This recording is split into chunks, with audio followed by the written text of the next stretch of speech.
الرحمن. Assalamualaikum warahmatullahi wabarakatuh. Ikhwani fillah rahimakumullah. Alhamdulillahirabbil alamin. Allahumma shalli wa sallim wa barik ala Muhammad wa ala alihi wa sahbihi ajmain. Ikhwani fillah rahimakumullah. Dalam setiap kehidupan yang kita jalani ini, senantiasa kita memohon kepada Allah Subhanahu wa taala agar dalam perjalanan kehidupan ini Allah senantiasa memberikan hidayah dan petunjuknya kepada kita sekalian. Kenapa Rasulullah SAW memerintahkan kepada kita agar dalam setiap perjalanan kehidupan yang kita lakukan ini kita senantiasa memohon kepada Allah agar Allah senantiasa memberikan petunjuk kepada kita. Doa yang pertama kali diajarkan di dalam Islam bukan doa minta kaya, bukan doa terhindar dari api neraka, bukan doa masuk ke dalam surga, tetapi doa yang diajarkan di dalam Islam yang pertama kali adalah doa meminta hidayah. Doa meminta agar Allah Subhanahu wa taala senantiasa memberikan petunjuknya kepada kita sekalian.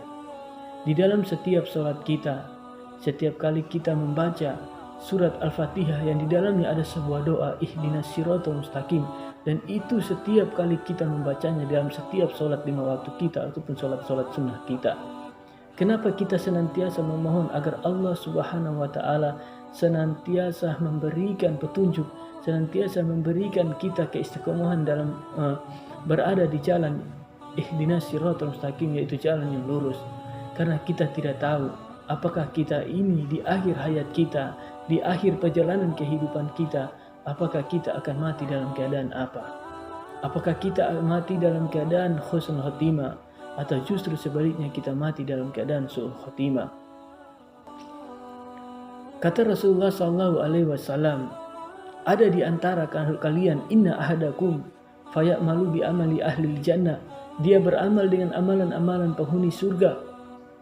Sehingga kata Rasulullah jarak antara dirinya dengan surga tinggal satu hasta, satu langkah lagi, satu amalan lagi dia akan masuk ke dalam surga.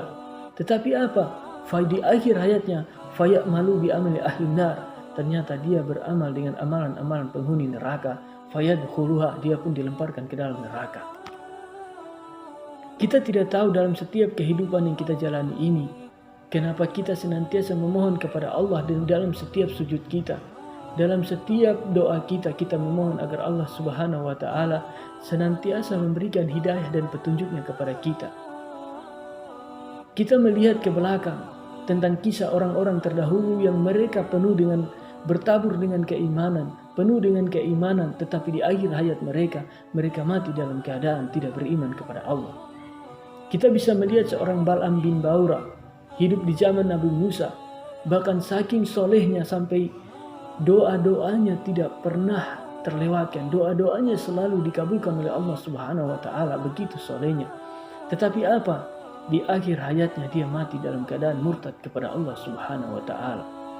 Kemudian ada Rajulun Fuwa, seorang sahabat Rasulullah SAW, seorang yang berjuang bersama Rasulullah SAW, tetapi ternyata di akhir hayatnya dia mati dalam keadaan murtad kepada Allah Subhanahu wa taala. Ada juga seorang Ubaidillah bin Jasi, dia hijrah bersama Rasulullah SAW, hijrah pertama bersama Rasulullah, bahkan hijrah kedua bersama juga dengan Rasulullah SAW. Tetapi di akhir hayatnya dia mati juga dalam keadaan murtad karena kecintaannya kepada khamr, dia meninggalkan agama Islam ini.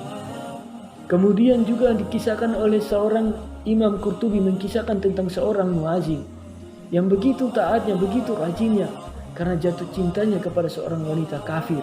Dia menikahi wanita kafir itu, kemudian dia pun keluar dari Islam dan dia pun meninggal dalam keadaan kafir. Maka dalam setiap kehidupan yang kita jalani ini, kita tidak tahu apakah kita ini akan mati dalam keadaan apa. Maka dalam setiap perjalanan kehidupan senantiasa kita memohon kepada Allah Subhanahu wa taala agar Allah senantiasa memberikan hidayah dan petunjuknya kepada kita, kepada keluarga kita, kepada saudara-saudara kita. Kemudian kata Rasulullah SAW, wa inna ahadakum fayamalu bi amali ahli nar, dan ada di antara kalian seseorang yang dia beramal dengan amalan-amalan penghuni neraka. Sehingga kata Rasulullah SAW, jarak antara dirinya dengan neraka tinggal 1 hasta. 1 dosa lagi dia lakukan, dia akan dilemparkan ke dalam neraka. Tetapi apa kata Rasulullah SAW? Di akhir hayatnya, faya'malu bi amali ahli jannah.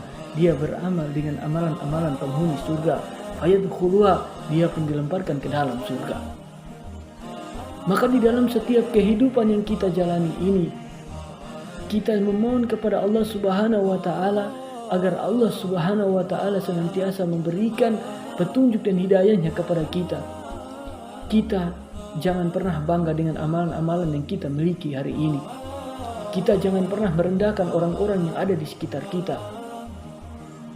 Jangan karena kita merasa kita sudah rajin menjaga sholat kita sudah rajin menjaga puasa kita, sholat malam kita naik haji berulang-ulang, sehingga kita merendahkan orang lain. Kita bangga dengan amalan-amalan yang kita miliki, belum tentu kita masuk ke dalam surga. Belum tentu juga kita mati dalam keadaan beriman. Maka kenapa kita diperintahkan untuk senantiasa menjaga ibadah kita, menjaga amalan-amalan sholat kita, menjaga agar senantiasa kita memohon kepada Allah, agar Allah Subhanahu wa taala senantiasa memberikan hidayah dan petunjuknya kepada kita. Kita mungkin pernah mendengar tentang seorang sahabat, Usairim bin Abdul Ashar. Salah seorang yang kata Rasulullah SAW, salah seorang penghuni surga yang keningnya belum pernah bersujud kepada Allah. Keningnya belum pernah menyentuh tanah untuk bersujud kepada Allah. Tapi Rasulullah menyampaikan bahwa dia adalah salah seorang sahabat yang masuk ke dalam surga. Dia ketika masuk Islam pertama kali, belum masuk Islam belum 24 jam. Ketika dia bertanya kepada Rasulullah, apa yang harus saya lakukan ya Rasulullah? Apakah saya harus sholat? Kata Rasulullah SAW, belum masuk waktu sholat, engkau ikut saya untuk pergi berjihad. Maka ketika dia ikut Rasulullah SAW pergi berjihad, di medan pertempuran itulah dia meninggal. Kata Rasulullah, dia masuk ke dalam surga. Salah seorang sahabat yang keningnya tidak pernah menyentuh tanah, tidak pernah menyentuh lantai untuk bersujud kepada Allah, tapi dia mati dalam keadaan beriman kepada Allah Subhanahu wa taala. Maka ikhwani fillah rahimakumullah, semoga kita senantiasa diberikan hidayah dan petunjuk oleh Allah Subhanahu wa taala. Semoga kita semua dan juga keluarga kita, saudara kita, sahabat kita, senantiasa Allah memberikan keistiqomahan dalam hati kita untuk senantiasa kita mendapatkan hidayah, kita mendapatkan petunjuk dari Allah Subhanahu wa taala. Wa akhiru da'wana alhamdulillahirabbil alamin. Wassalamualaikum warahmatullahi wabarakatuh.